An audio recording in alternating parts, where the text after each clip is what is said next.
Mirëmbrëma Xhiro me Syqin. Sot do të diskutojmë sigurisht për ngjarjen më të madhe në botë dhe që ka dhënë pikpyetje shumë gjëra se si do të vazhdojë më tej ky rend botëror. Ka dhënë pikpyetje se ç'precedent do të krijojë kjo ngjarje, sulmi ose rrëmbimi i Maduros në Venezuelë dhe sjellja e tij si akuzuar për trafik droge e tjera në New York, me Eugene Agjonin, eksperte për çështjet e sigurisë ose marrëdhënieve ndërkombëtare. Mirëmbrëma, mirë se ke ardhur. Mirëmbrëma, Ilir, kënaqësi dhe një vit i mbar. Edhe për ju një vit i mbar. Tash ju jeni në fushën tuaj këtu. Si e pat arrestimin e Maduros, rrëmbimin e tij, jo për Maduron, që sigurisht është një diktator, nuk diskutohet kjo, por çfarë a u respektu këtu e drejta e ndërkombëtare, sovraniteti që flitet kaq shumë, OKB-ja, karta OKB-s, e tjera. Në fakt, njësër çështjesh që dhe ju i përmendët janë cënuar në mënyrë demonstrative.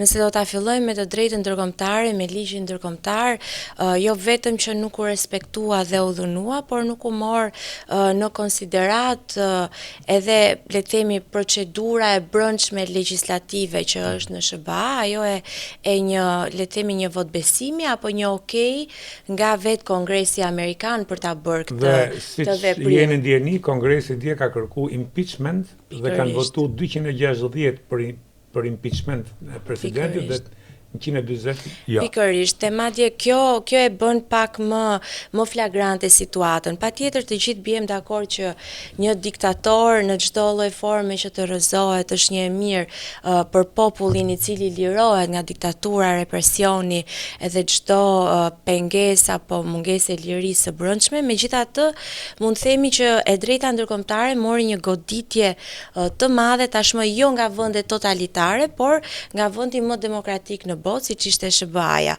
Megjithatë, duhet thënë që duke e parë edhe profilin e Trumpit, është një president i cili jo domosdoshmërisht ka nevojë të marrë leje kur bën një veprim, edhe pse më vonë pastaj fillon dhe mendon për pasojat. Nga ana tjetër, jo vetëm e drejta ndërkombëtare si koncept, por edhe të gjitha institucionet ndërkombëtare. Ne e pam OKB-n, mbledhjen e fundit të OKB-s, nuk pati asnjë rezultat, patën deklarata disa vende, por mekanizmi i saj shtrëngues për të, le të themi, për të ndëshkuar ata që thyejnë ligjin, nuk ekziston më dhe kjo ka një pikpyetje të madhe nëse dhe OKB-ja ashtu si dikur Liga e Kombeve do të dështojë dhe do të përfundojë. Kisha këtë pyetje, mos ndoshta OKB-ja është një organizatë butaforike sot me po shohim botë dhe nuk ka më fuqinë për të vendosur, edhe ju e thatë siç u shpërbë Lidhja e Kombeve që pastaj u bë Organizata e Kombeve të Bashkuara.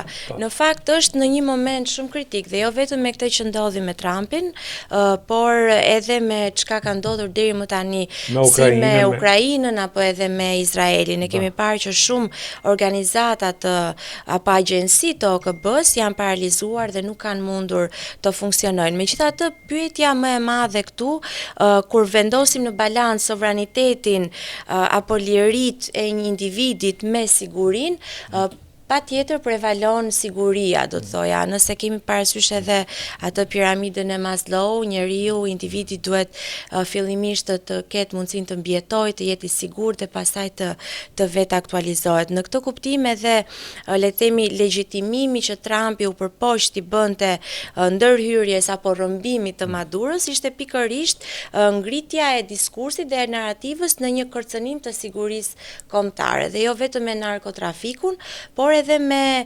ekzistencën apo influencën ruse dhe kineze në Venezuelë. Atëherë për të qenë qartë, praktikisht, nuk po flasim më për moralin, a ka një të drejtë Trumpi dhe Shtetet e Bashkuara të Amerikës, duke qenë se në bekjardin e tyre po futeshin Kina me Rusinë dhe ishte një kërcënim për interesat e Shteteve të Bashkuara të Amerikës.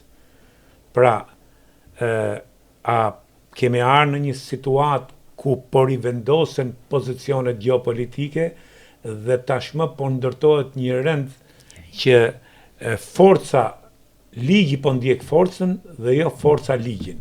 Në fakt, që në momentin që Trumpi erdhi, ajo pararoja, le themi, apo moto e tij ishte peace through strength, pra paqja nëpërmjet forcës apo fuqisë. Dhe veprimi i tij e tregon fare qartë ku tashmë kemi një rikthim në rendin ndërkombëtar në atë çka ne kemi parë ndoshta në vitet 45-50 apo gjatë viteve të luftës së ftohtë, ku bota ishte e ndarë në ato që quhen sfera influencash. Dhe pa tjetër nuk mund ta themi që kjo nisi me Trumpin, por kjo nisi ndoshta me veprimin apo me agresionin rus ndaj Ukrainës, ku Rusia vendosi tashmë të forconte të gjithë sferën e saj të influencës dhe në këtë linjë duket që po shkon dhe Trumpi me doktrinën e tij apo me qasjen e tij ndaj doktrinës Monroe, ku hemisfera perëndimore është një hemisferë dhe është një sferë influencë totalisht e Amerikës, dhe sikurse dhe ju e thatë, askush nuk ka të drejtë të vendosi veton apo të ketë influencë. Nuk duhet të harrojmë asnjëherë që footprinti apo gjurma që Kina ka në atë rajon, pra në të gjithë Amerikën Latine, është tepër kritike dhe patjetër përbën një shqetësim për Trumpin dhe për SBA-n, pasi nëse do të bëjmë një paralelizëm se si është mindseti amerikan me atë kinez, ka një diferencë shumë të madhe.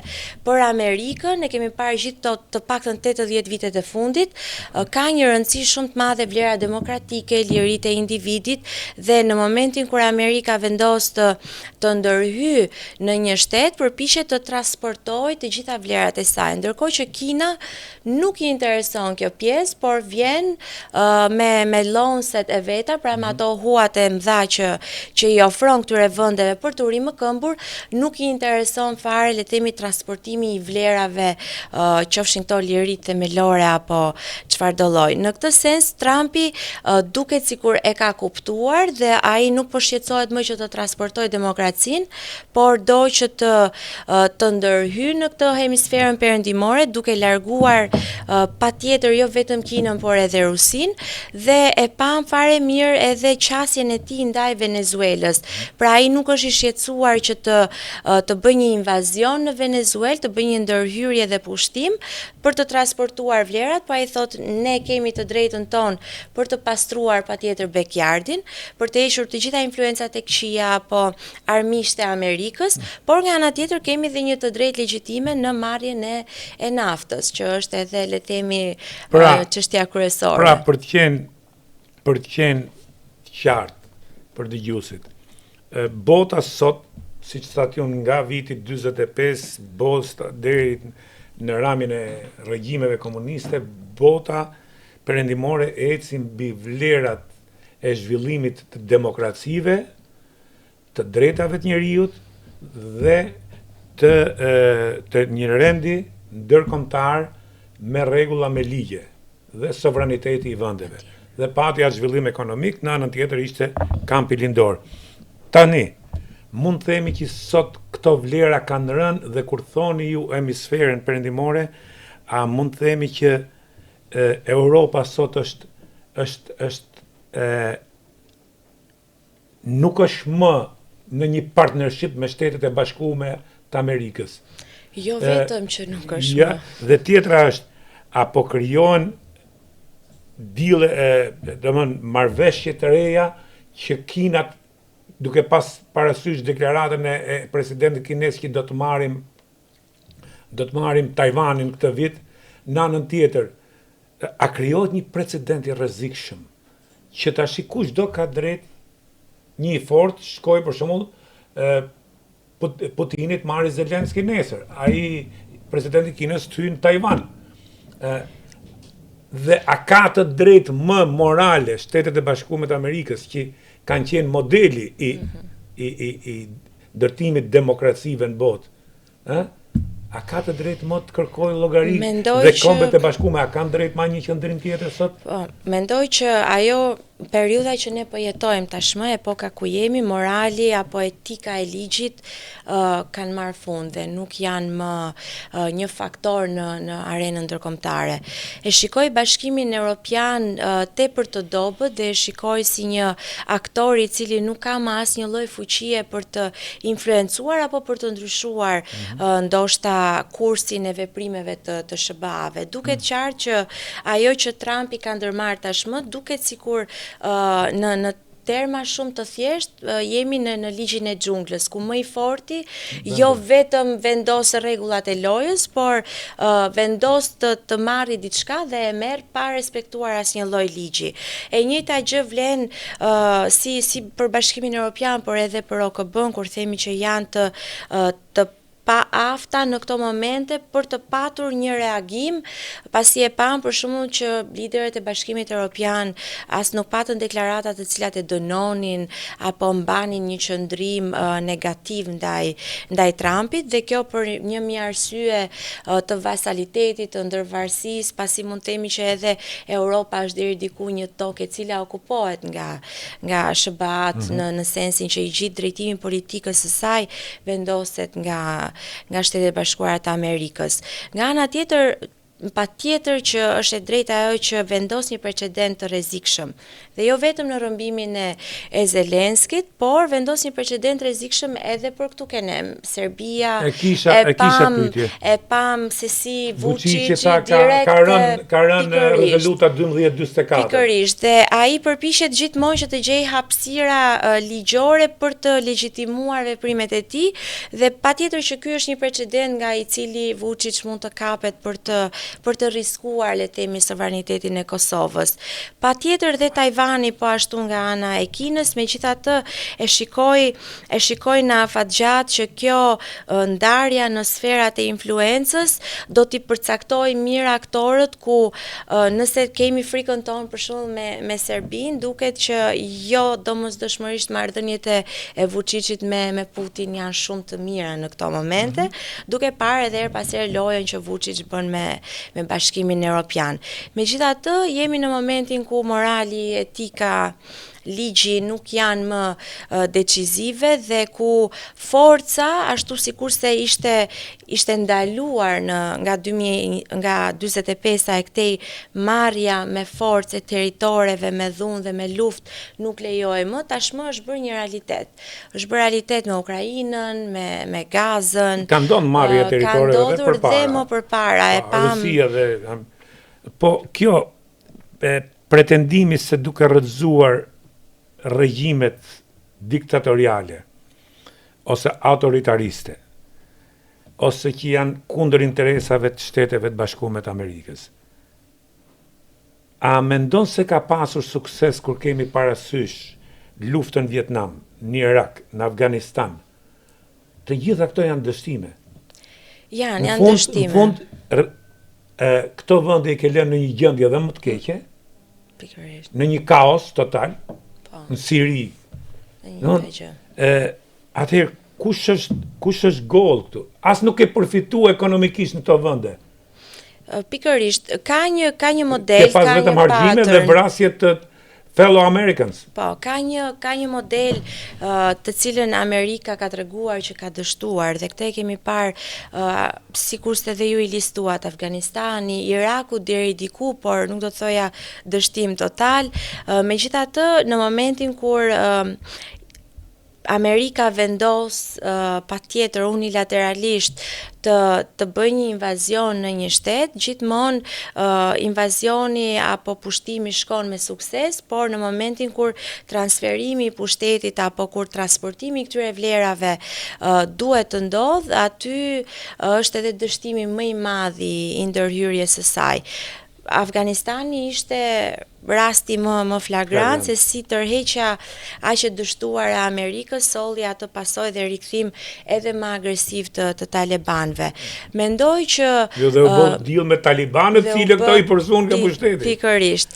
Dhe mendoj që tashmë Trumpi duket sikur është pak më realist se ç'kemi parë deri më tani presidentët e kaluar, dhe nëse do të shikojmë të paktën deri më tani dhe deklaratat që ai ka bërë në drejtim të presidentes së vendosur fill mbas ikjes së Maduros, duket sikur i bën një thirrje që ky tranzicioni të jetë pak më i lehtë, por gjithmonë duke bashkëpunuar me autoritetin. Ka një ndryshim themelor që erdhi ndoshta me Afganistanin. Më përpara, dhe këtu dua të ndaj pak edhe doktrinën winning the hearts and minds, pra të fitojmë zemrat dhe mendjen. Dhe kjo është një nga doktrinat më të rëndësishme për të që vjen pas pushtimeve, pasi fuqia e zjarrit jo domosdoshmërisht e sjell fitoren, por duhet që popullsia vendase gjithmonë ta përkrahi, le të themi, forcën e huaj e cila vjen në territorin e tyre. Dhe deri më tani kjo doktrinë ka dështuar. Kam patur rastin që dhe generalin David Petraeus, i cili e ka elaboruar më tepër këtë doktrinë ta takoj dhe ai ka qenë në të njëjtën mendje që doktrina tashmë është tepër e vjetër, pasi vetë zhvillimi teknologjik, por informacioni shumë i madh e bën të mundur që rezistenca apo kryengritja ndaj okupimit të jetë më e madhe. Dhe në këtë sens mendoj që Trump e ka kuptuar këtë gjë dhe thirrja që ai ka bërë presidentes në zyrë tashmë në Venezuelë flet pikërisht për këtë orientim ku i lihet vendi tashmë jo një pushtimi politik, por bashkëpunimi me forcat politike. Megjithatë, zëvendës presidentja që mori u betu si presidente, që nuk është kushtetuese, se nuk është e zgjedhur, ka zëvendësu presidentin që u morë si pandehur në New York për trafik droge, sa do t'jenë vërtet akuzat nuk e di, por unë mendoj që nuk është çështja e drogës, se drogë bën Meksika shumë më tepër, Kolumbia, bile këta nuk e kanë pas shumë drogën, por mendoj që janë ato interesa që tham, sepse Kina po merr gjithë tregun, ka marrë me gjithë Indinë bashkë, kanë marrë gati Europën, po marrin Amerikën Latine, kështu që, por analist amerikan theksojnë se një politikë e tillë do ta stretch too thin Amerikën, do ta shpërndaj shumë, ashtu. Dhe të gjitha këto duan para, fuqi ushtarake, shërbime, që do të rëndojnë mbi ekonominë e amerikanëve. Dhe kemi një inflacion në Amerikë sot, dhe kemi një ndarje të Amerikës si kur më parë. Në anën tjetër, politika e jashtme amerikane, thënë këto ekspert, është dëmtuar që do 30 vjet po të filloj sot rikuperohet për autoritetin dhe besimin që pat Amerika në vendet të ndryshme të botës. Unë mendoj që ka patjetër një rrezik që Amerika të zgjerohet më tepër dhe kjo patjetër është një barrë ekonomike. Megjithatë me presidencën e Trumpit që në muajt e parë u pa goditja që ai i bëri aleatëve dhe i bëri drejt për drejt Europës. Kjo tregon për një riorientim, pikërisht për këtë, por kjo tregon edhe për një riorientim të politikës së jashtme të SBA-s, e cila patjetër ka drejt për drejt efektin në eficiencën ekonomike. Dhe nëse ne do të shikojmë tashmë mbas verës së 2025-s pati një reduktim të forcës apo të gjurmës ushtarake të SBA-ve në disa vende, jo vetëm në Europë, por edhe në kontinente të tjera, dhe kjo pikërisht për alokimin apo për vendosjen e këtyre trupave në detin e Karajibeve dhe pikërisht në ujërat përreth Venezuelës. Në këtë sens mendoj që ka një riorientim dhe redirection të gjithë forcës ushtarake, ku patjetër bëhet edhe ajo analiza e kostos mandej se sa do t'i kushtoj Amerikës. Megjithatë, në afatgjat, unë e shikoj që këtu kemi një avantazh strategjik të SBA-ve, sepse duke goditur Venezuelën, ai në mënyrë automatike godet aksin Rusi, Kinë, Iran. Pse e them këtë? Sepse në momentin që Venezuela është vendi me rezervat më të mëdha botërore të naftës, por është vendi më i sankcionuar, tregtia e saj e fshehtë, pra në shadow, në hije, vazhdonte të zhvillojë nëpërmjet Iranit, Rusisë dhe Kinës. Dhe me goditjen që Trumpi bën me heqjen e Maduros dhe me tentimin për të privatizuar sektorin e hidrokarbureve në këtë rast, në afatgjat do të kemi një ullje të çmimit të naftës, por nga ana tjetër do të kemi dhe një zotërim dhe një hegemoni, do të thoja unë, të SBA-ve në zotërimin e këtij minerali energjetik kaq të nevojshëm, pra arit të zi. Dhe në këtë sens, në momentin ku SBA-ja bëhet aktori i cili është hegemon në posedimin e arit të zi të naftës, është edhe aktori i cili mund vendosi dhe rregullat e lojës dhe çmimet dhe ka goditur në le të themi me Maduron, ka goditur të tre këto vende tiranie, të cilat për momentin jo vetëm mbajnë gjallë makineritë e tyre të luftës, Putin mbajnë gjallë luftën me Ukrainën, Kina pasurohet më tepër jo vetëm me shfrytëzimin e naftës, por edhe me të mirat që merr nga borxhet e mëdha nga ku e ka futur Amerikën Latine. Dhe Amerika vetë është në borxh me Kinën 800 miliardë dollar. Dhe Amerika për më tepër që do duhet të shlyej deri diku borxhin e saj.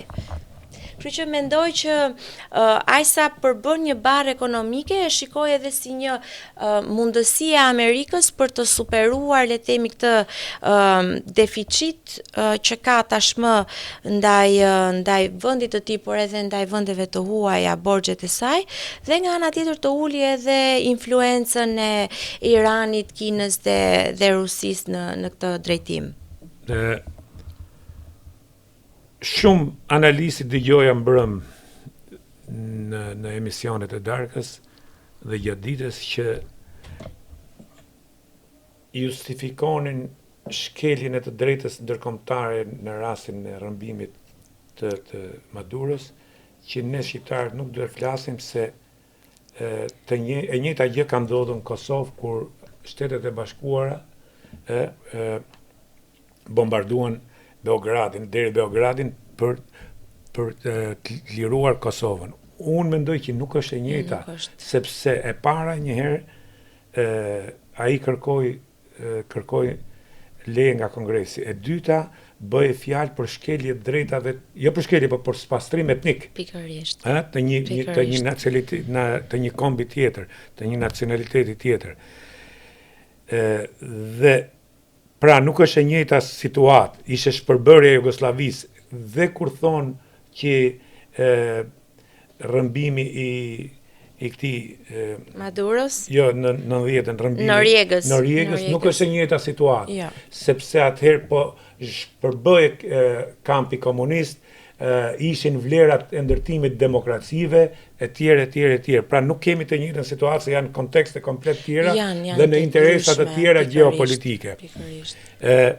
Pra, si e shikoni këtë qëndrim të analizës shqiptare dhe të politikës shqiptare, konkretisht të ministres jashtme, e cila sa mbaroi deklaratën Trumpi, doli me një deklaratë, domethënë, akoma pa prit që të paktën të flasin vendet e rëndësishme ku janë. Mendoj që deklarata e ministres së jashtme shkon pikërisht në linjën e politikës së jashtme të Shqipërisë, që është, unë e shikoj gjithmonë më e orientuar drejt dhe nga SBA-ja sesa nga Bashkimi Evropian, dhe në këtë kuptim mendoj që ishte një deklaratë e mirëpritur, jo vetëm nga SBA-ja, por edhe nga drejtuesit e vendit. Nuk e di e ka parë SBA-ja Trumpi deklaratën. Besoj se janë të vëmendshëm dhe i shikojnë të gjitha deklaratat të paktën të aleatëve të tyre. Ajo që unë mendoj është, sikurse dhe ju e vut theksin, është një qëndrim negativ dhe i dëmshëm ky për Shqipërinë dhe për Kosovën, pra kombin ton, të paralelizojmë atë çka ndodhi me ndërhyrje në Kosovë, ku kemi jo vetëm një goditje të genocidit, të spastrimit etnik që Serbia kishte ndërmarrë ndaj popullit Kosovës, por kemi dhe le të themi një dakordsi në nivel ndërkombëtar të gjithë aktorëve ndërkombëtar, ku mandej kemi dhe rezolutën e OKB-s, e cila patjetër duhet kemi parasysh që nuk mund të kaloj pa veton e Rusisë, dhe mandej kjo e bën pak edhe më tepër legjitime, ku dhe Rusia vetë përkra, le të themi, këtë goditje. Po ashtu edhe me Noriegën, ai ishte një drejtues ushtarak dhe ajo që ka ndodhi në Panama ishte tepër agresive në ato vite. Ndaj janë gjëra komplet të ndryshme. Megjithatë, Trumpi përtej, le të themi, gjithë i diskutimit të goditjes ndaj sovranitetit, e ka ngritur narrativën në një mënyrë spektakolare. Ka disa muaj ku ai flet për drogën si një armë shkatrimit në masë, por edhe për këto rrjetet e narkoterrorizmit, të cilat janë të shtrira tashmë jo vetëm në Amerikën Latine, po kudo, dhe ai ka ndërmarrë një fushat për t'i rrëzuar. Mendoj që nga politika, të paktën deklaratat që ne pam, jo vetëm politika e jashtme e Bashkimit Evropian, por edhe ajo e Shqipërisë, mendoj që shumë pozicionime të liderëve kryesor ishin ndoshta jo shumë zëshëm, pak të heshtura pro Trumpit, pasi nuk mendoj që Bashkimi Evropian është në kushte tashmë për t'i thënë jo, por nga ana tjetër edhe Shqipëria po aq nuk është në kushtet për të gjykuar nëse Trumpi diçka e ka bërë mirë apo gabim.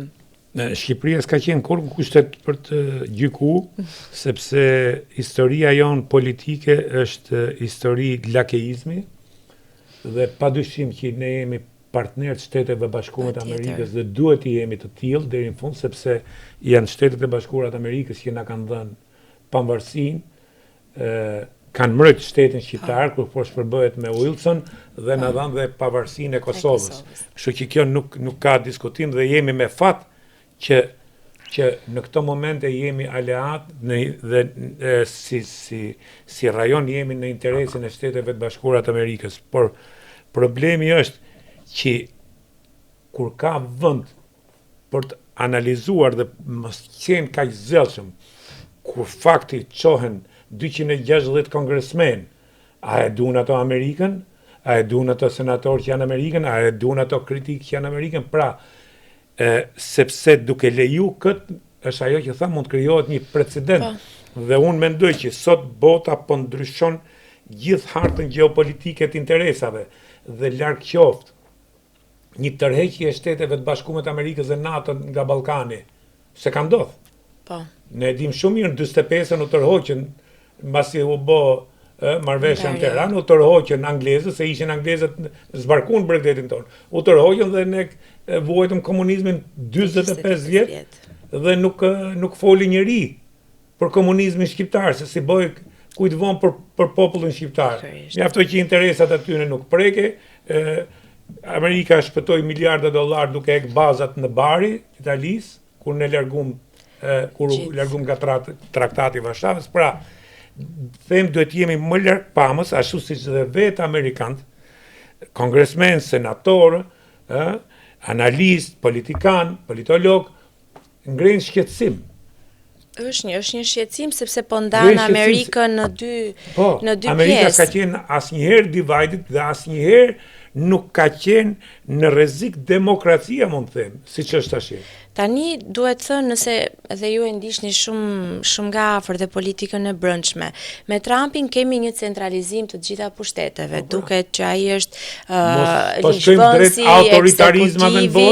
Patjetër, unë shikoj një trend drejt autoritarizmit dhe drejt centralizimit të pushteteve, dhe jo vetëm në SBA, po dhe në disa vende të Bashkimit Evropian apo të kontinentit evropian. Dhe duket sikur Trumpi tashmë po shkon më mirë me autoritaristët, pra me këta lider të cilët flasin të njëjtën gjuhë, dhe atij nuk i intereson kjo përhapja e demokracisë në botë, më tepër se sa marrëdhëniet që ai vendos me këta autoritarë. Mos ka ardhur kjo edhe nga vetë sistemi ekonomik që është koncentruar në një përqindje shumë të vogël, në rastin konkret në Amerikë 2%, 2.5% kontrollojnë 95% pasurisë.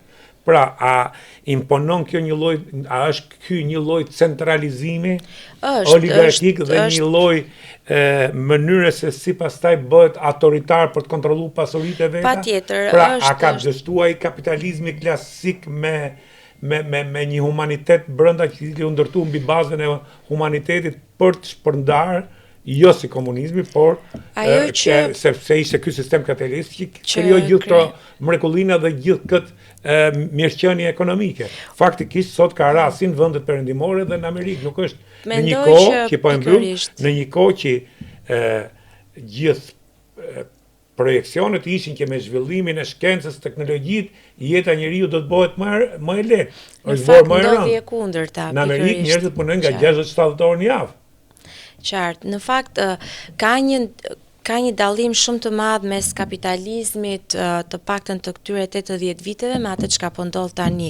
Të paktën në Amerikë kjo duket më qartë ku tashmë teknokratët apo korporatat më të mëdhaja janë ato të cilat vendosin, bëjnë ligjin dhe vendosin rregullat e lojës.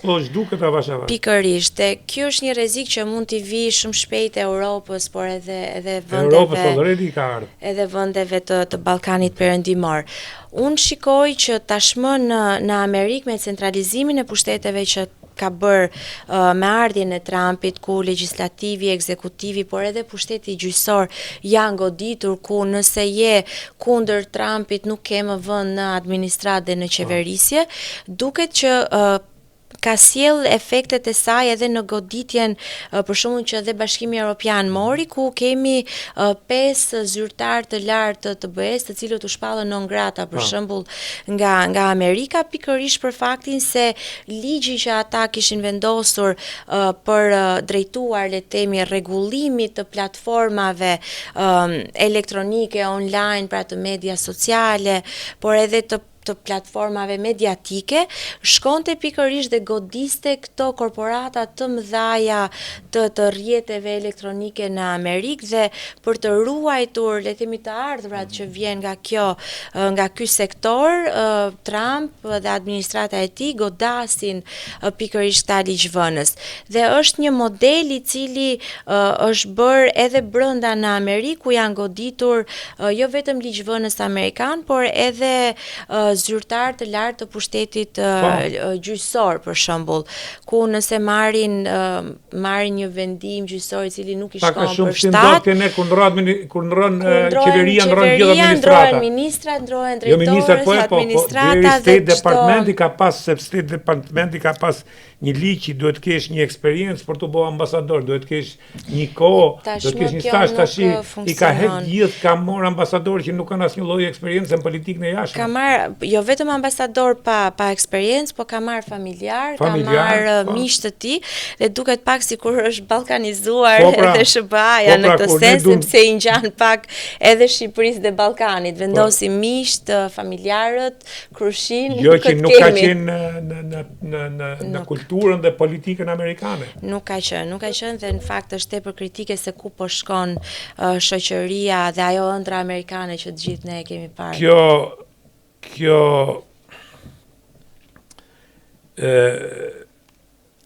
mënyrë që po shkon drejt autoritarizmave, a mund krijoj duke pas parasysh dhe përplasjet e mëdha ekonomike, të interesave ekonomike, të zonave të influencës, a mund shkoj siç po thonë shumë ekspert drejt një lufte të tretë botërore dhe si do të jetë kjo lufte të tretë botërore?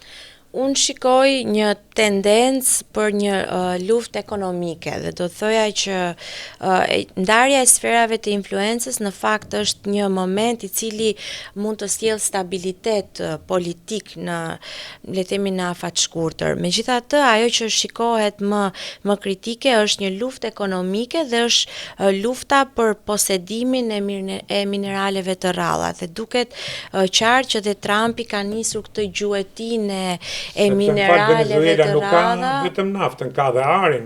Ka dhe arin, por ai ka vendosur syt edhe në Bolivi me lithiumin për të peshuar pak edhe Kinën, por edhe në Afrikë pam se marrëveshjet që ai bëri me paqen që solli në disa vende apo përpjekja e tij për të marrë të mirat mineralet e rralla dhe në Sudan për shembull, me arin po ashtu dhe në Sudan. Ndaj e shikoj më tepër si një luftë për të zotëruar të mirat materiale, e cila do të sjellë më pas edhe do të përcaktoj se kush do të jetë hegemoni i ri.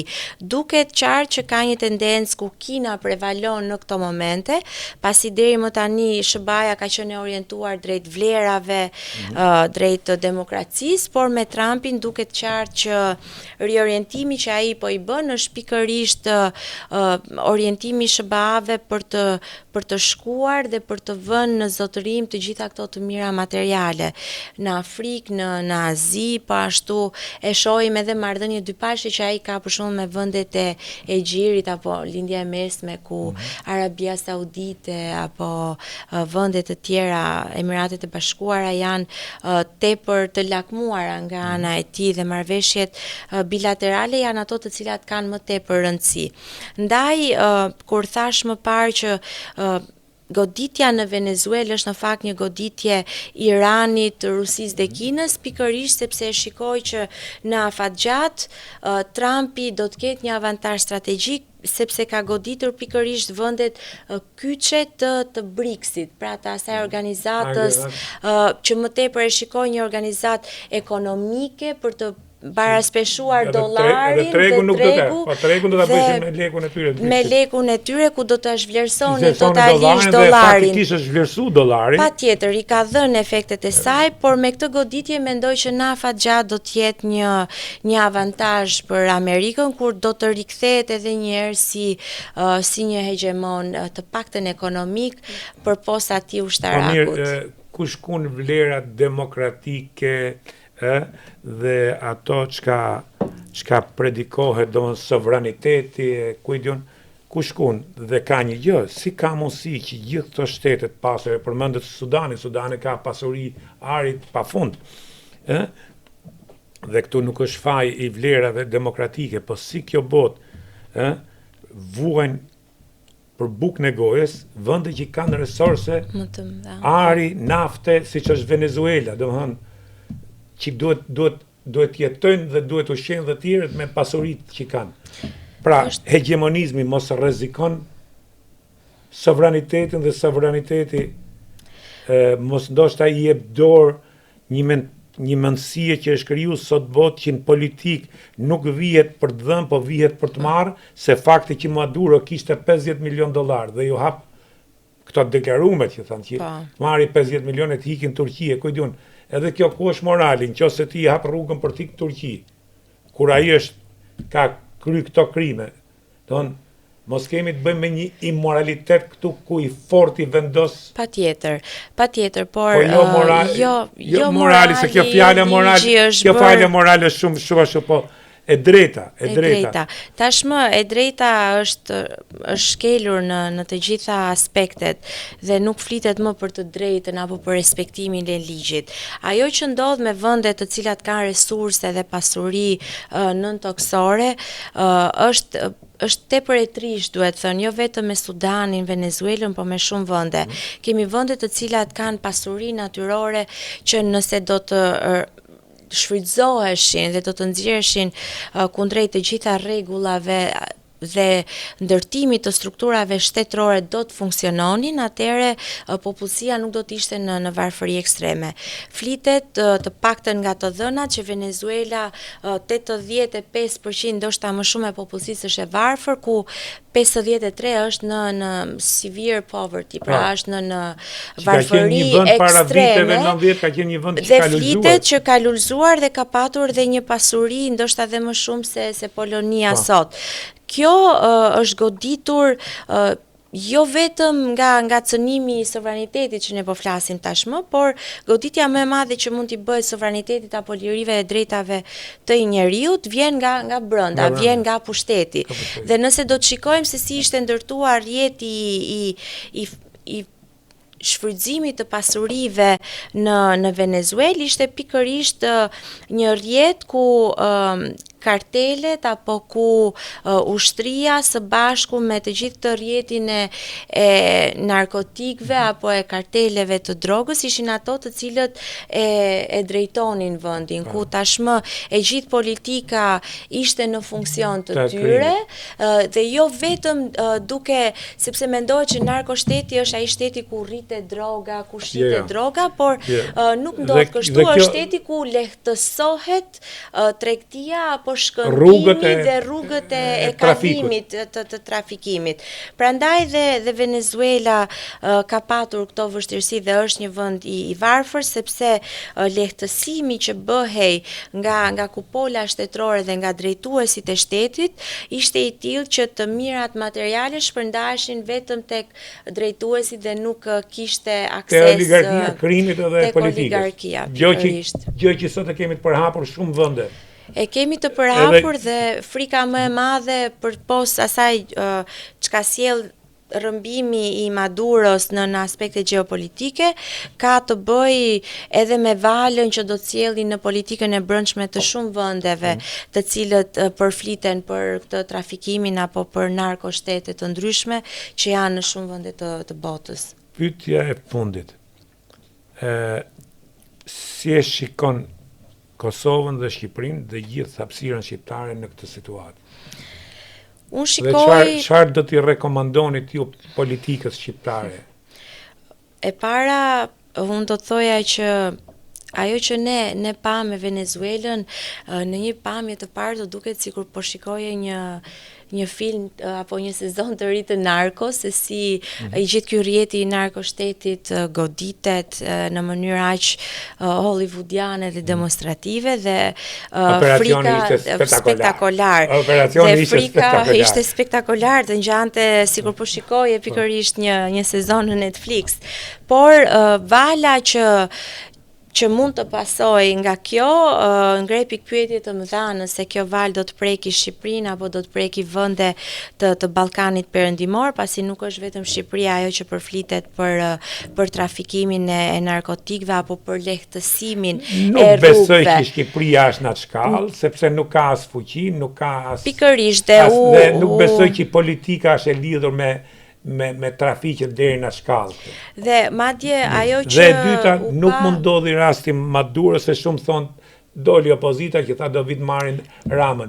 E para ne jemi NATO, e dyta ne jemi pro-amerikan, jemi nga vendet me përqindjen më të madhe pro-amerikane, më shumë se Izraeli. Pikërisht. Kështu që nuk janë të njëjta. Ka një çudi të madhe këtu edhe te opozita e lirë ku duket si paradoks shumë i madh që opozita me një lider opozitar i cili shkon përtej të gjithë viteve që një diktator mund të mbajë mbi shpatulla, i cili është dhe non grata, del dhe bën thirrje për të ardhur këtu, ku vetë Trumpi ka ndërmarrë pikërisht goditjen e diktaturave që shkojnë me vite dhe nuk e di, i ka kaluar ndoshta 30 vite vetë lideri i PD-s.